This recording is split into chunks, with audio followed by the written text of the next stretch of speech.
So I can't run everything together. So the first thing I'll do is boil a cup of water. And while that's boiling, I'll cut up the bacon.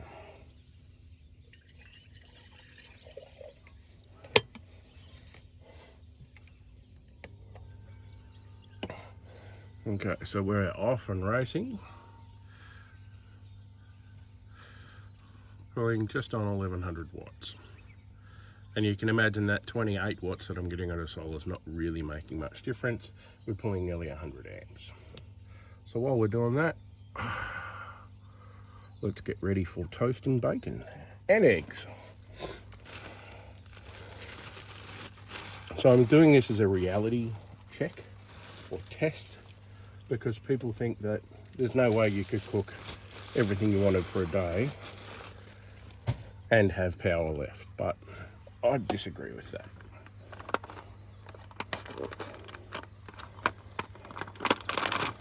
So we're filming this in real time so that people can see I'm not messing with the figures.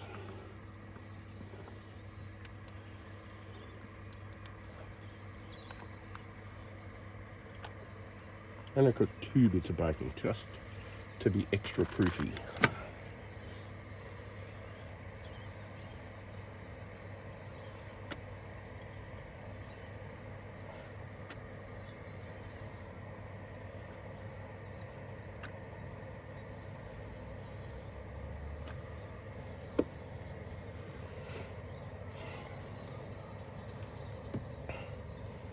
Let's have a look at the kettle. It's doing its thing. Still doing 1000 watts.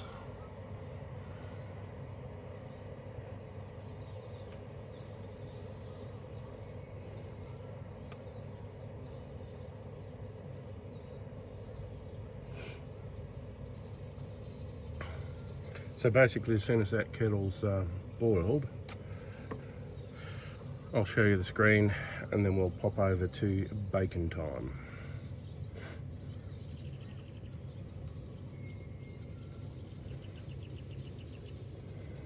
So you can see how quick that is. Like, I don't know that you could boil a cup of water on gas that quick.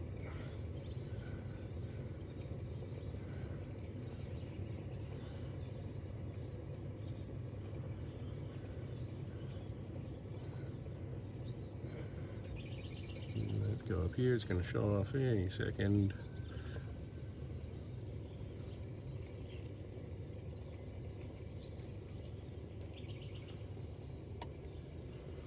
There we go.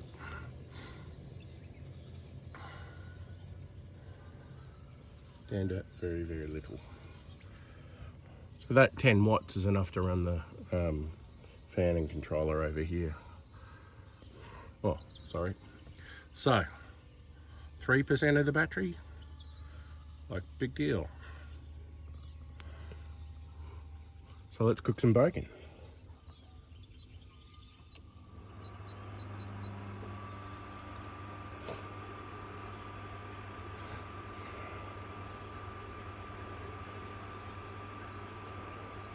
So if you just have a listen to how quickly, well, this is a nice heavy pan. Think of it not as heavy as a cast iron pan, but it's quite heavy.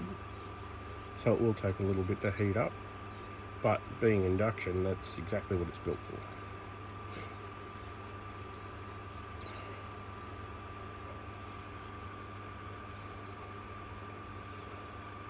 for. Ooh, yep, it's already too hot to touch now.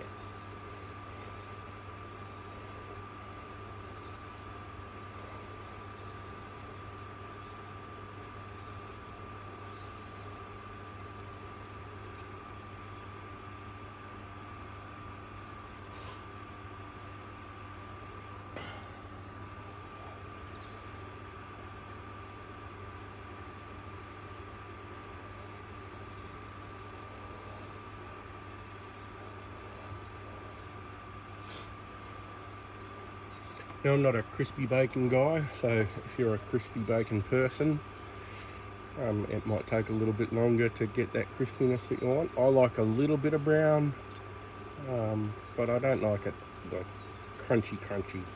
There are sometimes I like that, but generally speaking, I don't want it to look steamed. I want a little bit of brown, a little bit of char on it, but not too much.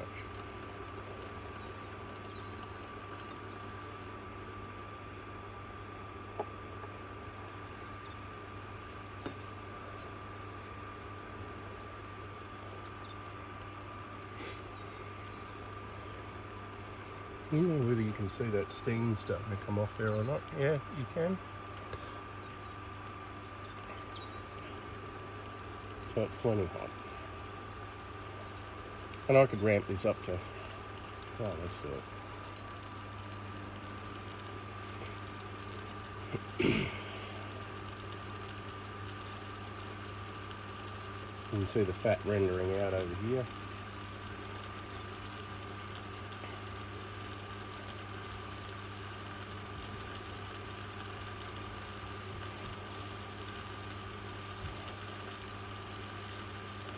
I'm sorry if this is a bit boring, but I really want to do this in real time with no editing or no cuts, so that no one can make any assumptions about the quality of my test.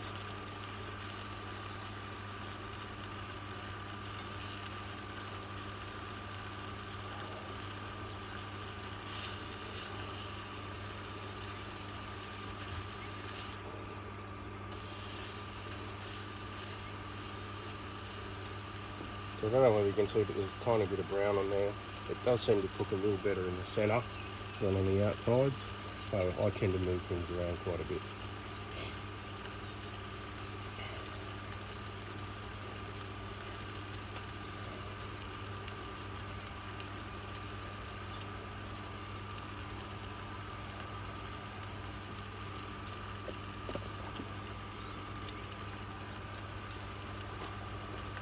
So the eggs and bacon were obviously in the fridge overnight, and then I brought up to room temperature or anything like that.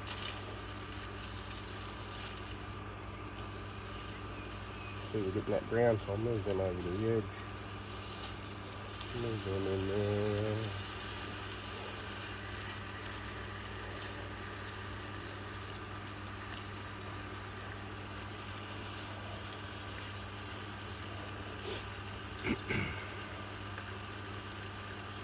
So I'll just scroll up to the screen for you. So AC load 1230 watts, currently pulling about 1526 watts out of the battery at 121-ish amps. We're down to 12.6 volts, but no inverter's going to shut down at that, because in AGM that's a fully charged battery at rest, isn't it?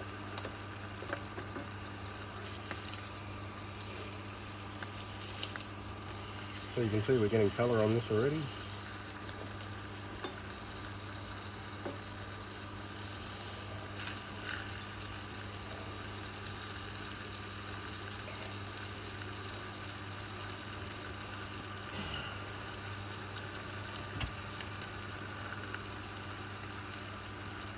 So one of the key things I want people to remember is that with an AGM battery you don't want to get below 50% of your capacity.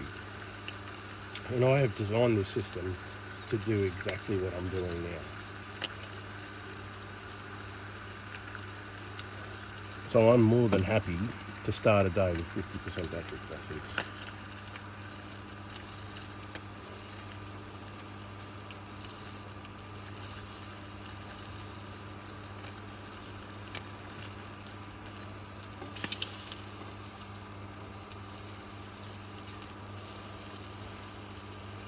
Right, so I'm going to use that oily patch just down there to drop the eggs into.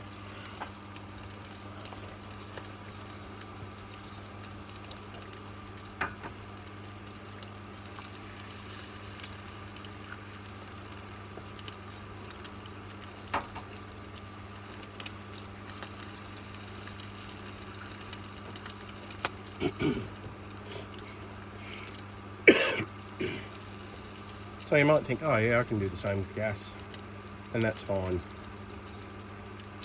But one of the key aspects of my travel ethos is I like to be more remote, more off-grid. Not necessarily free camping, but I don't like to be camped in a big campground full of other people. That's not my idea of fun.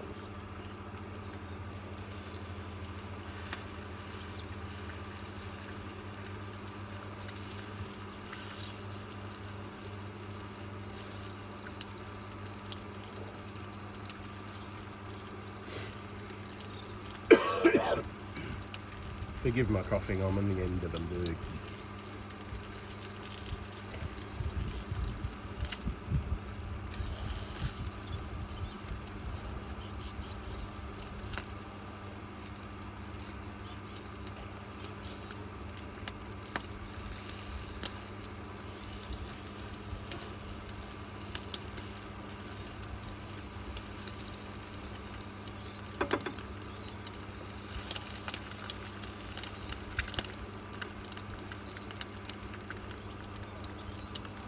And again, like I was hinting at before, you're always going to get more heat in that central region than on the edge.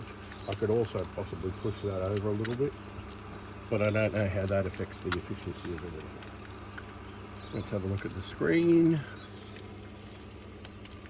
So 1260 watts, nearly 1600 watts coming out of the battery, down to 65% at 125 amps.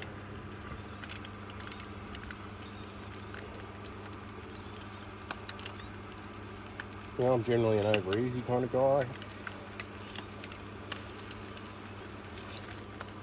You can see those eggs are brown on there, and that's my idea of over easy. I like a soft yolk, but not too soft. So I'm going to turn that off, with the idea being that now I can turn the toaster on without overloading the inverter, and this will stay warm. A bit like a steak, I suppose, you let it rest. So let's bang the toaster on.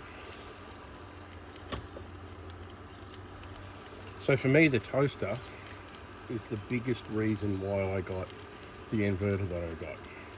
This one's about a 700 watt toaster, so let's have a look at her up here. So we're pulling just shy of 700 watts, nearly 800 coming out of the battery, 60 amps. Still sitting at 12.8 volts. But again, lithium doesn't work quite the same as anything else. So let's scroll down here.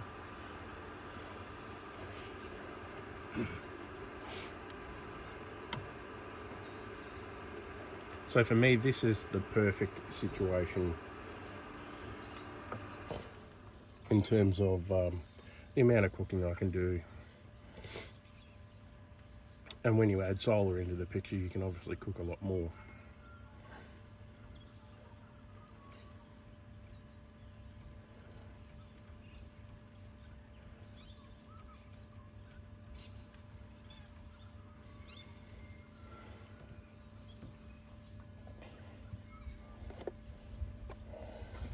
Move a few things around here.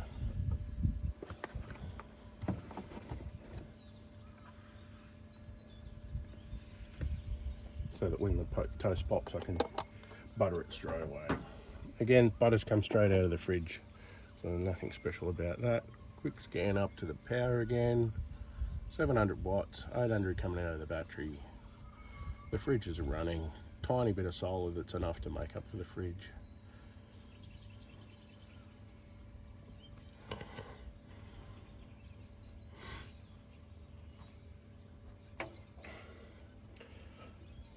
I used to not take bread camping because toast was such a pain in the arse. You'd have to light a fire and blah blah blah, and then you've got to put it out in the morning.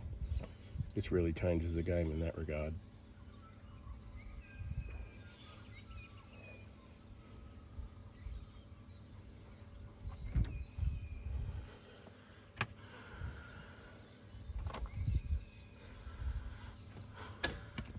There we go, the watch pot has finally boiled. Just to show you, 000, back up to 13 volts.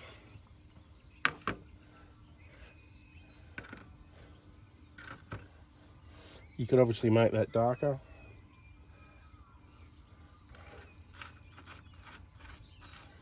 And we're not talking 20 minutes more in the toaster. We're talking the exact same amount of time.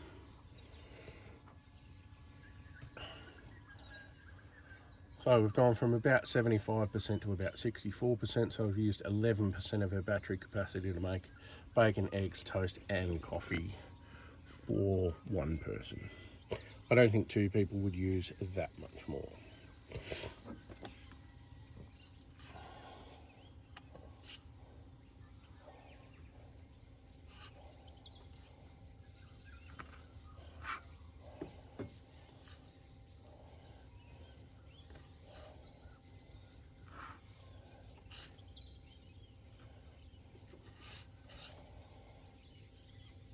And again, all of this done in real time to show you that it's possible.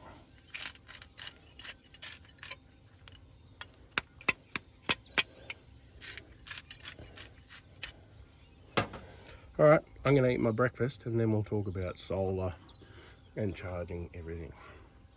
Now again, just to refer, you can see that red box, there's no power coming in, no power plugged in there, and if I look down here, what have I had plugged in overnight? Starlink. Because I normally wouldn't let that run overnight on my inverter anyway, even though it could.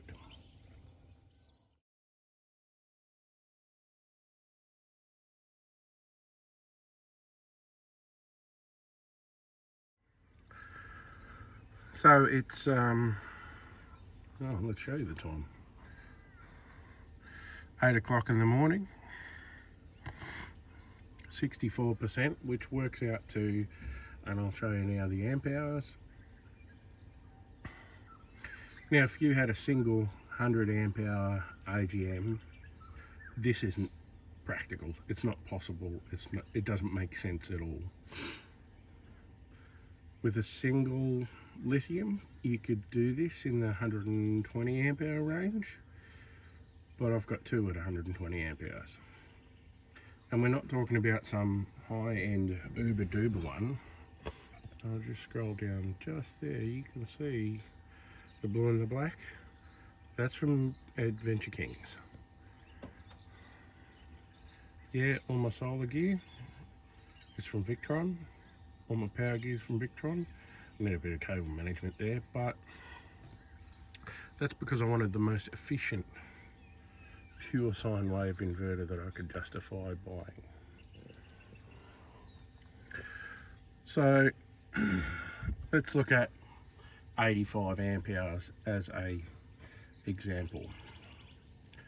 So my solar panels can do about 25 amps for a good period. So 4 hours of good sun with just the solar panels, we've put back in more than we need. So between 8 o'clock and 12 o'clock, it's very realistic that that could happen. If I add the Victron Orion DC-DC charger into it, there's another 20 amps. So if I drove for 4 hours in the middle of the night with no sun, I could replace all that energy. If I'm driving on a sunny day, we're down to 2 hours where we replace all that. And that's without me thinking too hard about what I'm doing. That's left me plenty of excess capacity to do other things. I've still got 64%. And with my AGM mindset, I'd be starting to freak out a bit, going, I don't want to get this low, that I've got no reserve capacity if it's cloudy today or blah, blah, blah. But I've got nearly 44% capacity that I could happily use here without it being a problem. So, is induction cooking practical? For me, yes, it is. Do I use it for every meal? No, I try and cook on the fire where I can, but you can't have a fire everywhere. So I like to know that I can cook a simple meal like a steak or chops or sausages or whatever else, and I can, if I want to cook a cooked breakfast, I can do that as well.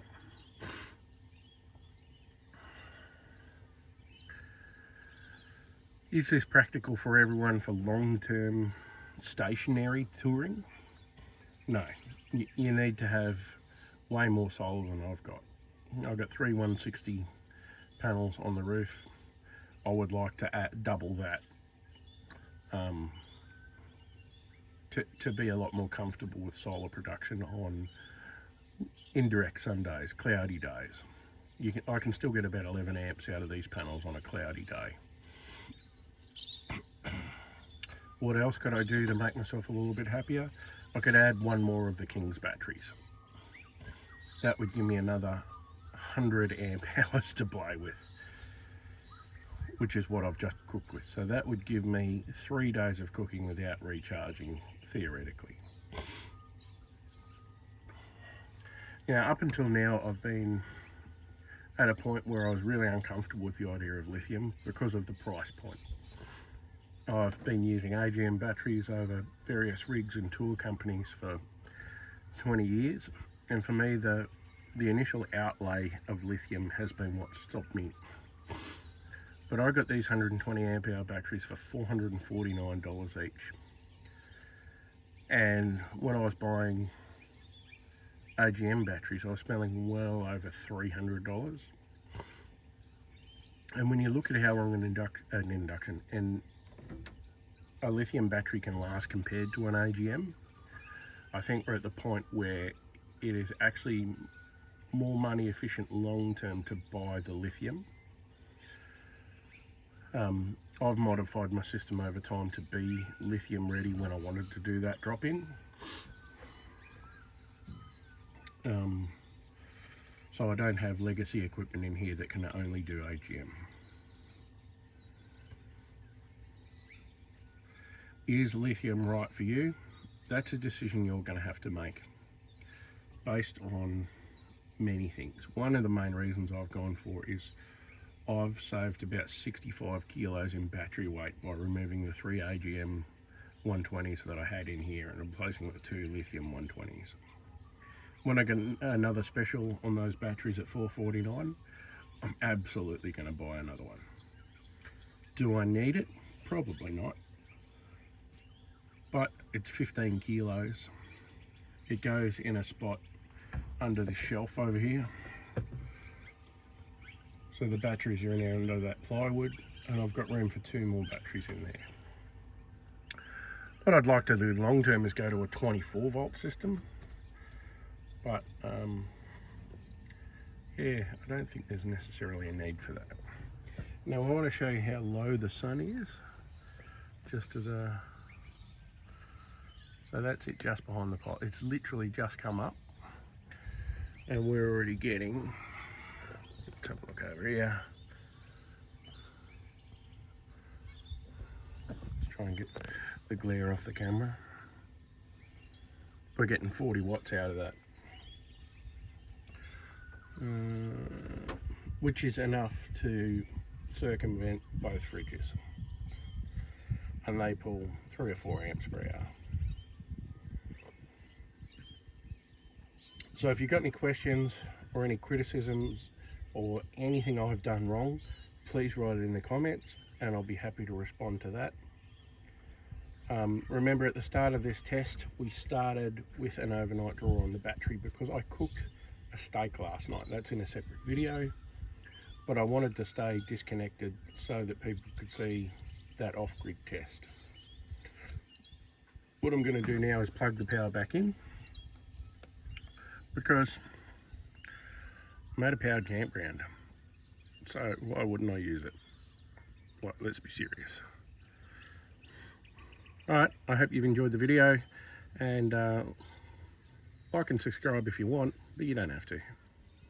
So just a quick postscript, I've just plugged the power in and I've got this set to charge at a max of 50 amps. I could quite easily put that up to 70, the system's capable of that. So just looking at that shore power, it's 829 amps, and I'm putting, it'll be what, an hour and a half, and I'll be chockers. So I don't need a 2 kVA generator. A 1 kVA would do just perfectly for this. And with the boost capacity of the pass-through, sorry, the power assist on the Victron, that means I'd have 2.5 kVA at the power points if I was running both. All right, thanks for watching.